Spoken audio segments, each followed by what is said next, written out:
তুমিও যদি যৌবন অবস্থায় মানুষের মতো মানুষ হও, তাহলে উপর থেকে আল্লাহ দেখবে আর ফেরেশতাদেরকে ডাইকা বলবে, ইন্নী উবাহি বিহিল মালাইকা, এই যুবককে নিয়ে আমি তোমাদের উপরে গৌরব করি। দুনিয়ার কোন মানুষ এত বড় উপাধি তোমাকে দিতে পারবে না, এত বড় হায় মেডেল তোমাকে দিতে পারবে না। আল্লাহ তাইকা বলবে আল্লাহ। আরেকটা শুনবে, আল্লাহ তোমাকে দেখাইবে আর বলবে, লাউলা শাবাবা খুশা, এই যুবক যদি জমিনে না থাকতো, লাজালতুস সামা হাদিদা, আকাশ বহুত আগে লোহার হইতো, ওয়াল আরদা সাফসাফা, জমিন বহুত আগে তামার, ওমা আনজালতু মিনাস সামাই কাতরা, আকাশ থেকে বৃষ্টির একটা ফোঁটা না, ওমা আম্বাততু মিনাল আরদি হাব্বা, জমিন থেকে একটা শস্যের দানা না, বাল আনজালতু আলাইহিমুল আযাবা সাব্বা, 24 ঘন্টা আযাব, একের পর এক আযাব দিয়া ধ্বংস করে দিতাম। আমি তো এই জন্যই বলি, আমার দেশে একটা পরিবেশ আছে, পরিবেশ আমার দেশে একটা, আলহামদুলিল্লাহ আমার দেশে একটা পরিবেশ আছে, যার কারণে আমার দেশ নড়ে চড়ে পড়ে না। আমার দেশে একটা পরিবেশ আছে, পরিবেশ সর্বত্র খুঁজলে পাওয়া যায়, সব জায়গায় খুঁজলে পাওয়া যায়। ইউনিভার্সিটি বলেন, কলেজ বলেন, মেডিকেল কলেজ বলেন, আর ইঞ্জিনিয়ারিং কলেজ বলেন, আর কৃষি বিদ্যালয় বলেন, যেখানেই বলেন কিছু যুবক এরকম পাওয়া যায়। মাদ্রাসায় তো যাই যায়, সর্বত্র কিছু যুবক পাওয়া যায় যারা নিজেদেরকে লজ্জাপতির মতো আল্লাহর ভয়ে গুটায় আনিছে, যার কারণে বাংলাদেশ নড়ে চড়ে পড়ে না। 7.8 ভূমিকম্প বাংলাদেশও আসছিল। এখন তো সারা দুনিয়ায় গবেষণা লেগে গেছে চুপে চুপে, যে তুর্কিকে মাটির সাথে মিশায় চলে গেল। এতটুক তো বাংলাদেশও 2013 সনে 31st নাইটের পরের দিন রাত্র 5:05 হবে বা 15-তে হবে আসছিল। একটা মাটির ঘরেও তো একটা সুতার দাগ লাগে নাই, ওইখানে ওরা প্রতিরোধ করলো। তো করলো কি করে? দুনিয়া এখনো গবেষণায় লেগে গেছে যে ওরা কি করে করলো। ওরা তো বোঝে না যে আমাদের দেশে একটা আধ্যাত্মিক প্রতিরোধ ক্ষমতাও আছে, যেটার দ্বারা আমাদের লাল সবুজের এই ছোট একটা পরিধি আধ্যাত্মিক সুরক্ষার একটা চাদর দ্বারা ঢাকা। এই জন্যই বলি, যুবক যদি তুমিও হইতে পারো মানুষের মতো মানুষ, মানুষের মতো মানুষ হতে পারো, নারীও যদি হইতে পারে। আমি তো পুরুষ কৃতদাস দেখাইলাম, এখন নারী কৃতদাস দেখাই। ফেরাউনের বাড়ির কৃতদাস নারী, কৃতদাসী নারী, তার কবর থেকে এখনো সুঘ্রাণ বাহির হয়। আমি কিতাব পড়া বলতেছি না, চোখে দেখা। আলহামদুলিল্লাহ ওই ঘ্রাণ আমার নাকে আছে, ওই কবর থেকে এখনো ঘ্রাণ বাহির হয়। আমি একা যাই নাই, হাজারো মানুষ ডেলি যায়। পুরা কবর প্যাক করা, শুধু একটা ছিদ্র রাখা আছে, ওটা দিয়ে যে ঘ্রাণ বাহির হয়, পুরা হল রুম ওই ঘ্রাণে সুঘ্রাণ, মনে হয় কে জানি প্যাক করে রাখছে, প্যাক। এখনো ঘ্রাণ বাহির হয়। আরো শোনাবো, 2-400 না 1000 শোনানো যায়। তাহাদিসে নেয়ামত বলতেছি, 2-4 জনের 2-1000 হয়তো কবর দেখি নাই আমি সাহাবা, বাকি সব আল্লাহ আমাকে দেখায় দিছে। তাহাদিসে নেয়ামত বলতেছি, কেউ অহংকারী মনে করেন না। দুনিয়ায় যতজন নবীর চিহ্ন আছে, স্থানের চিহ্ন আছে, আল্লাহ অধিকাংশ চিহ্ন আমাকে দেখায় দিছে। আমি নিচে ওইখানে যেয়ে দেখা আসছি, এই জন্য একটু ব্যথা নিয়ে বলতেছি আপনাদের। কাগজে কলমে মানুষ হলে হবে না, নিজেকে মানুষের মতো মানুষ গড়তে হবে। তাইলেই কৃতদাস হলে অসুবিধা নাই, জমিনে হাঁটবে, জান্নাতে পদধ্বনি হবে। বেলাল জমিনে হাঁটতো, জান্নাতে পদধ্বনি হইতো। 1 মাস 2 মাস 3 মাস মদিনার থেকে দূরে ছিল বেলাল। 4th মাস রাসূলুল্লাহ সাল্লাল্লাহু আলাইহি ওয়াসাল্লাম স্বপ্নে যায় বলছেন, মা বালুকা ইয়া বেলাল আল্লাহ তাজুরুনা, বেলাল কি হইল? মদিনায় আসো না তো আসো না কেন? আসো না। ডাইকা নিয়ে আসতেছেন মদিনায়, ডাইকা ডাইকা নিয়ে আসতেছেন। আমাদেরকেও মানুষের মতো মানুষ হতে হবে। রাজি? হ্যাঁ, মানুষের মতো মানুষ হয়ে যাইতে চান? রাজি? কে কে রাজি দেখি? আওয়াজ না, আওয়াজ না, আমারটা চুপচাপ শুনতে হবে। আল্লাহ কবুল করুক নামাজ। এই জন্যই মনে হয় আল্লাহ আমাদেরকে ডেলি ডাকেন। ওই বললাম না যে ভালোবাসার পাত্রের উপরে নজরদারি রাখা হয় না, মাফ করে দেন, মাফ ইয়াফু আন কাসীর। কিন্তু প্রশ্ন তুললাম, তারপরও তো কিছু থেকে যায়।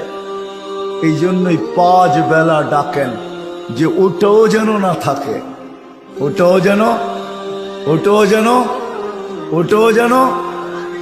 তারপরে যদি প্রশ্ন করি আল্লাহ, তারপরেও যদি কিছু থেকে যায়, আল্লাহ আল জুমাতু ইলাল জুমা, এক জুমা থেকে আরেক জুমায় পা দিবি, এক সপ্তাহে যেটা বাইচা গেছে ওটাও মাফ করে দেব। আল্লাহকে যদি প্রশ্ন করি আল্লাহ, তারপরেও যদি কিছু বেঁচা যায়, কার রমাদান ইলা রমাদান, আর রমাদান ইলা, এক রমজান থেকে আরেক রমজান পর্যন্ত পা দিতে দেরি, পুরা বৎসরেরটা মাফ করতে দেরি করব না। আল্লাহকে যদি বলি তারপরেও যদি কিছু থেকে যায়, তুই মনে হয় ভালো মতে দেখিসই নাই, রহমতের পরেরটাই তো মাগফিরাত 10 দিন, ওটায় পুরা মাপ, কিছু থাকতেই দিব না। আল্লাহকে যদি বলি কিছু তো রইল না, ভাবলাম বুঝলাম, কিন্তু গাঠটি তো হইল না। গাঠটি বুঝেন? মনে হয় বুঝেন নাই। কি বুঝছেন? যা কামাইছেন তা খাইছেন, খরচ হয়ে গেছে, কিছু গাঠটি আছে নাকি? হ্যাঁ, কি গাঠটি আছে? মাফ হয়ে গেছে, ঠিক না? গাঠটি তো নাই, রাসে। আল্লাহ বলে গাঠটি ভালো তো বাসি, গাঠটির প্রশ্ন চল শেষ 10 দিনে রেখা দিছি লাইলাতুল কদর, 1 রাত্র 83 বৎসর, 4 মাস, আর কত বড় গাঠটি চাস? বাঁচবি তো 60-70 বৎসর, এর চেয়ে বড় গাঠটি দিয়ে করবিটা কি বল? লাইলাতুল কদর আসে না, আসে না? হ্যাঁ, বুঝাইতে পারলাম? এই জন্যই তো আমি বলি, শুধু কাগজ কলমে মানুষ হলে মানুষ হয় না। যদি হইতো তাহলে 2টা চিত্র দেখাইছিলাম, যে মা বাবা এত কষ্ট করার পরেও সন্তান কোনদিন বৃদ্ধাশ্রমে রেখা আসত না, সন্তান কোনদিন মা বাবার সাথে বড় বড় চোখ দেখাইত না, মা বাবার সাথে কোনদিন চিৎকার দিয়া কথা বলতো না, চোখে চোখ রেখা কোনদিন বলতো না। যদি কাগজে কলমের মানুষই মানুষ হতো। না না, কাগজ কলমের মানুষ মানুষ হয় না, নিজেকে মানুষের মতো মানুষ বানাইতে হয়, মানুষের মতো মানুষ বানাইতে হয়। এই জন্যই প্রত্যেক ব্যক্তি নিজেকে মানুষের মতো মানুষ বানাইতে পারে। আপনি বলবেন 100টা দিয়া কি করে বানাবো, সুযোগই বা কোথায়? এই জন্যই মনে হয় আল্লাহ ভালোবাসার বশীভূত হইয়া ভালোবাসায়, এটাও ভালোবাসার নিদর্শন। আল্লাহ ভালোবাসা বলতেছে 100টা দ্বারা তুই মানুষ হইতে পারবি না। হায় হায়, ভালো যখন বাইসাই ফেললাম, তাহলে 100টা আর তোর থেকে রাখবো তো রাখবো কেন? তো আল্লাহ একটার ভিতরে 100টা ঢুকায়া দিয়া বলতেছে, ইন সালুহাত সালুহা সাইরুল আমাল, আমাকে শুধু নামাজ ওকে কইরা দে, তোর জীবন ওকে আমি লেখা দিব। নামাজ কমপ্লিট করে দে, ওর জীবন ওকে কমপ্লিট লেখা দিব। নামাজ পূর্ণ, জীবন পূর্ণ লেখা দিব। এই জন্যই তো আমি বলি, এই উম্মত যদি কিছুই না করত, আজান হওয়ার সাথে সাথে যদি শ্যামবাজারের রোডে চাটাই বিছানো হয়ে যেত, যে চটপট নামাজ তারপরে ব্যবসা, প্রত্যেকটা মার্কেটে যদি এরকম হইতো। তবে আমি একটা দেশ দেখা আসছি জীবনে, আমি ওই দেশে 6 বার গেছি, 6 বার। আমি চিনি ওই দেশ, আমি দেখা আসছি। দেখা কথা বলতেছি, শোনা কথা না। আমি দেখছি যখন আজান হয় তো বাজারের গলিগুলার ভিতরে প্রত্যেক দোকানদার নিজের চাটাই বিছাইতে থাকে, প্লাস্টিকের চাটাই বিছাইতে থাকে, আর সবাই একজন আরেকজনকে ডাকতে থাকে, চলো জলদি নামাজ তারপর বাজার, চলো জলদি নামাজ তারপর বাজার। আমার দেশটাও যদি এরকম হইতো, আমার দেশটাও যদি কমসে কম এতটুকু হইতো যে আজান যে যেখানে ওইখানেই দাঁড়ায় গেছে। হ্যাঁ, এই শরীরটা কার? কার? বাপ দেখায় চলেন, ঠিক না? রাগ হেন না আমার কথায়। বাপ দেখায় বলেন ডিউটি করি, ডিউটি, ঠিক না? আমি যদি প্রশ্ন করি একজন ওইখানে জবাব দেওয়ার মতো নাই। প্রতি মাসে যাই কামাই, কার দেহটা দিয়া কামান? হায়াতটা কে দিছে? দেহটা কে দিছে? সুস্থতা কে দিছে?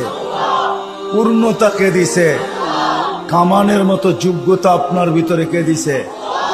একজন এই পুরা এলাকায় নাই। ঢাকা শহরে পাওয়া যাবে কিনা যে মাসের শেষে যা কামায়, 5,000 কামাক আর 500 কামাক, 100 টাকা হাতে নিয়ে উঁচা করে বলে, মালিক তোর দেওয়া দেহটা দিয়া কামাইলাম, এই 100 টাকা তোকে দিলাম, নিয়ে নে। একজন ওইখানে নেই। কাঠটা দিয়া কামান। যুবক, মোটর সাইকেলে বসলে তোমাদের বাবুই ভিন্ন হয়ে যায়, ঠিক না? কার দেওয়া যৌবনটা দিয়া? বলো, রাগ হয়ে গেল? কার দেওয়া যৌবন? আর পিছনে যদি কেউ বসা থাকে তাইলে তো কোনো কথাই নেই, ফুল চার্জ, ঠিক না? কার দেওয়া যৌবন দিয়া? আসো আজকে তওবা করি। করবেন? হ্যাঁ, চলেন দেখি তওবা করি। আল্লাহ কিন্তু তওবাকারীকে তওবা করতে দেরি, মাফ করতে দেরি করে না। এখন আল্লাহ প্রথম আকাশে 100% আর ডাক দিতেছেন, কে মাপ চাস আমি মাফ করব। চলেন হাত উঠায় পিছনের জন্য তওবা করি। আল্লাহ আমি তওবা করলাম। দিলের থেকে বলেন আল্লাহ তওবা। আল্লাহ কবুল করেন। যদি দিলের থেকে করে থাকতে পারেন, রব্বে কাবার কসম গুনাহ পিছনেরটা মাফ। আজকের থেকে ওয়াদা করেন, একটাই যথেষ্ট। তাইলেই মনে করবো এই মাহফিল সার্থক। একটা, যে আজকের থেকে কোনো অবস্থায় নামাজ ছাড়বো না, না, না, না, না। ওয়াদা? আল্লাহ কবুল করো। আল্লাহ আমাদের সবাইকে আমল করার তৌফিক দান করেন। ওমা আলাইনা ইল্লাল বালাগ। দুনা ইলমিক ওয়ালা মুনতাহা লাহু দুনা মাশিয়াতিক। আল্লাহুম্মা লা নুহসি সানাআন কামা আনতা আসনাইতা আলা নাফসিক। ইয়া আহাদুস সামাদ, ইয়া আহাদুস সামাদ, ইয়া ফারদাস সামাদ, يا من لم تتخذ صاحبة ولا ولد، يا من خلق الخلق وأحصاهم عدد، يا من رفع السماء بغير عمد، يا من بسط الأرض على ماء الجمد، وقسم الرزق فلا ينسى من خلقه أحد. হায় আল্লাহ, বলার পর্ব ছিল শেষ, শোনার পর্ব ছিল শেষ, এখন চাওয়ার পর্ব চলতেছে। দুনিয়ার কারো কাছে না, আল্লাহ আপনার মতো সত্তার কাছে, আপনার মতো আল্লাহর কাছে, যিনি চাওয়া ব্যতীত আমাদেরকে এত জিনিস দিছেন। আমাদের অস্তিত্বটা সবচেয়ে বড় পাওয়া। শুধু আমাদের অস্তিত্বের নেয়ামত যদি গণতে বসি মালিক, সারা জীবন শেষ হয়ে যাবে, গণনা শেষ হবে না। আয় আল্লাহ, আজকে যদি 2-4টা চাই তো আপনি খালি আমাদেরকে ফেরত দিতে পারেন না। এই বিশ্বাস আমাদের যে আপনি খালি ফেরত দিবেন না। আয় আল্লাহ, আজকে বেশি কিছু চাবো না। আয় আল্লাহ, এতটুক তো অবশ্যই চাবো যে আজকের আয়োজন যেন কবুল হয়, আয়োজন যেন কবুল হয়, আয়োজন যেন কবুল হয়। আয়োজন যেন কবুল হয়, আয়োজকরা যেন কবুল হয়, আয়োজকরা যেন কবুল হয়, সাহায্য সহানুভূতিকারীরা যেন কবুল হয়, শ্রোতা যেন আজকে কবুল হয়, বক্তা যেন কবুল হয়। দূর দূর পর্যন্ত যারা বসে আছে এই মাহফিলের উসিলায় পুরা ঢাকাবাসী যেন কবুল হয়। শুধু ঢাকাবাসী না, এই লাল সবুজের পরিধি না, আল্লাহ সারা দুনিয়ার মুসলমান যেন আজকে কবুল হয়। সবার কবুলিয়াত চাইতেছি, ইনসানের সাথে সাথে জিন্নাতেরও কবুলিয়াত চাইতেছি। আল্লাহ কবুল হইলেই সবকিছু মিলবে, কবুল না হইলে কিচ্ছু মিলবে না। কবুল যখন হয় তো আবু বকর সিদ্দিক হয়, কবুল যখন হয় তো উমর ফারুক আজম হয়, কবুল যখন হয় তখন উসমান বিন নুরাইন হয়, কবুল যখন হয় তখন আলী মুর্তাজা হয়, কবুল যখন হয় তো খালেদ সাইফুল্লাহ হয়, কবুল যখন হয় তো আশারা মুবাশশারা হয়। আল্লাহ কবুল যখন হয় তো কুল্লুন ওয়াদাল্লাহুল হুসনা, ১৬ লক্ষ সাহাবায়ে কেরাম জান্নাতি হয়। বিদায় আজকে কবুলিয়াত চাই মালিক, আর কিচ্ছু চাই না।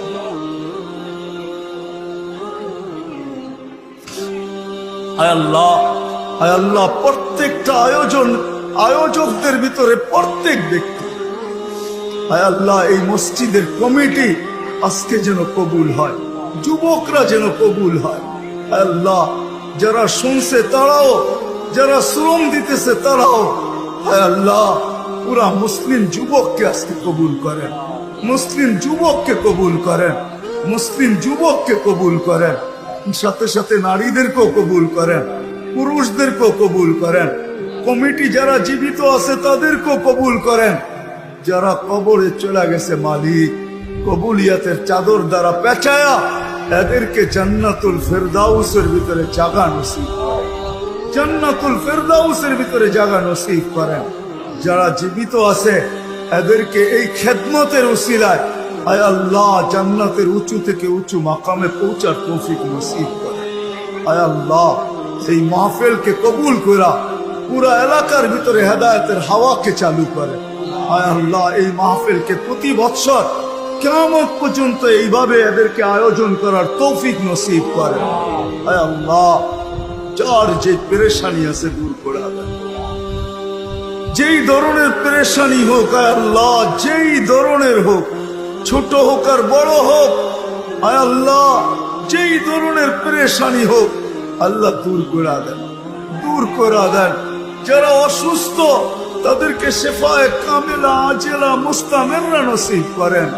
চাই রোগ ছোট হোক আর বড় হোক, চাই ব্যয়বহুল হোক আর শুধু মাথা ব্যথা হোক, আল্লাহ সবাইকে শেফায়ে কামেলা আজেলা মুস্তামেররা নসিব করেন। বিশেষ করে আমাদেরকে জটিল রোগ থেকে হেফাজত করেন। হার্টের রোগ দিয়েন না, কিডনির রোগ দিয়েন না, লিভারের রোগ দিয়েন না, ব্রেন স্ট্রোকের দিয়েন না, ডায়াবেটিসের দিয়েন না, ক্যান্সারের দিয়েন না।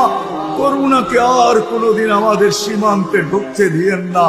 আয় আল্লাহ যদি কেউ জটিল রোগে আক্রান্ত হয়ে থাকে, আল্লাহ যদি কেউ জটিল রোগে আক্রান্ত হয়ে থাকে তাকে শেফায়ে কামেলা আজেলা মুস্তামেররা নসিব করেন। আয় আল্লাহ, আয় আল্লাহ, আয় আল্লাহ যা চাইতে পারলাম তাও দেন, যা চাইতে পারলাম না তাও দেন। আল্লাহ যারা দোয়ার দরখাস্ত করছে, যারা করতে চাইছিল পারে নাই, যারা হক রাখে, আল্লাহ সবার জায়েজ তামান্নাকে পুরা করে দেন। আল্লাহ যার ঘরে সন্তান নাই কুল সন্তান দ্বারা ভরা দেন। আল্লাহ যারা সন্তান নিয়ে পেরেশান মা বাবার বাধ্য বানায় দেন, যারা মেয়ে নিয়ে পেরেশান সঠিক পাত্রের বন্দোবস্ত করে দেন, যারা রিজিকের পেরেশানিতে আছে হালাল রিজিকের বন্দোবস্ত করে দেন, যারা কর্জে ডুবে গেছে আদায় করার রাস্তা আপনি কুদরত দ্বারা করে দেন। মিথ্যা মামলায় যদি ফেসা যায় থাকে আয় আল্লাহ কুদরত দ্বারা খালাসি নসিব করেন। আয় আল্লাহ, আয় আল্লাহ এই মজমার সাথে, এই আয়োজনের সাথে যে যুবকরা সম্পর্কিত, আয় আল্লাহ এই এলাকার বিশেষ করে যুবক, আয় আল্লাহ এদেরকে মদিনা মুনাওয়ারার সাহাবায়ে কেরামের জামানার যুবকদের মতো কবুল করে। এই এলাকার থেকে যারা কবরে চলে গেছে এই এলাকার থেকে যারা কবরে চলে গেছে, যারা বরাবর ঈমান নিয়ে সবাইকে মাফ করে দেন। কবরকে জান্নাতের বাগান বানায় ফেরদাউসুল আলার ভিতরে মাকাম নসিব করেন। আয় আল্লাহ, বিশেষ করে এই মাটির নিচে যারা চলে গেছে, যারা বরাবর ঈমান নিয়া, আয় আল্লাহ উম্মতে মুহাম্মাদির ভিতর থেকে আল্লাহ সবাইকে মাফ করে দেন। হুজুর সাল্লাল্লাহু আলাইহি ওয়াসাল্লামের সমস্ত উম্মতকে মাফ করে দেন। ইনসানের সাথে সাথে জিন্নাতকেও মাফ করে দেন। আয় আল্লাহ, আমাদের দেশকে সর্ব ধরনের বিপর্যয়ের থেকে হেফাজত করেন। আল্লাহ, বিশ্বাস করি আপনি অতীতে শত বিপর্যয়ের থেকে আমাদেরকে হেফাজত করছেন। করোনা আসছে, আপনি আমাদেরকে সুরক্ষিত করছেন। 7.8 ভূমিকম্প আসছে, আপনি আমাদেরকে সুরক্ষিত করছেন। 10 নম্বর মহাবিপদ সংকেত বুলবুল আসছে, আপনি আমাদেরকে সুরক্ষিত করছেন। আল্লাহ, আগামী তো আমাদের এই লাল সবুজের পতাকাবাহী এই ছোট্ট পরিধিটাকে সমস্ত বিপর্যয়ের থেকে আপনি হেফাজত করেন। আমাদের গুনার শাস্তি আমাদেরকে দিয়েন না।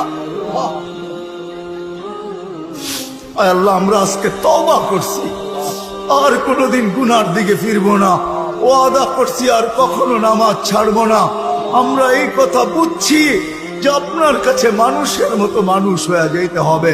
আমরা সবাই অঙ্গীকার করছি আপনি আমাদের দেশকে আসমানি জমিনি বালার থেকে হেফাজত করেন, আসমানি জমিনি বালার থেকে হেফাজত করেন, সমস্ত বিপর্যয়ের থেকে হেফাজত করেন। হায় আল্লাহ, দূর দূর যেটা দেখতেছি, হায় আল্লাহ বিপর্যয় দূর দূর দেখতেছি। আল্লাহ, আপনি আমাদেরকে কোনোদিন বিপর্যয়ের মুখ দেখায় না। আল্লাহ, যারা বলতেছে বাংলাদেশে এইটা হবে ওইটা হবে, হায় আল্লাহ বলো, কিন্তু আপনি আমাদের দেশকে হেফাজত করেন, আমাদের দেশকে হেফাজত করেন। কোন ধরনের অরাজকতা আমরা দেখতে চাই না, উশৃঙ্খলতা দেখতে চাই না, মারামারি হানাহানি কাটাকাটি দেখতে চাই না। আল্লাহ, রমজান আসতেছে, বারিক লানা ফি রজব শাবান ওয়া বাল্লিগনা রমাদান।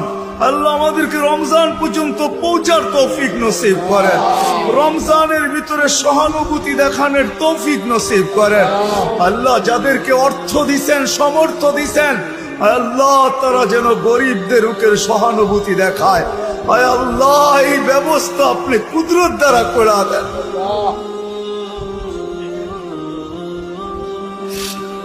আমাদের দেশের ভিতরে আয় আল্লাহ রমজান আসতেছে, হায় আল্লাহ, হায় আল্লাহ, ওই শান্তির পরিবেশ, ওই সহানুভূতির পরিবেশ, হায় আল্লাহ, ওই সহযোগিতার পরিবেশ, হায় আল্লাহ আপনি তৈরি করে দেন। এরকম একটা দৃষ্টান্ত এই বছর দেখায় দেন আপনি, যে আল্লাহ প্রত্যেক মানুষ ইফতারি নিয়ে রাস্তায় দাঁড়ায় ডাকতেছে, কে রোজাদার আছো, আমার হাতে কে ইফতার করবে। আল্লাহ, আমাদের দেশকে আপনি ভরপুর খায়ের আর বরকত নাজিল করেন। وصلى الله تعالى على خير خلقه محمد وآله وصحبه أجمعين برحمتك يا أرحم الراحمين.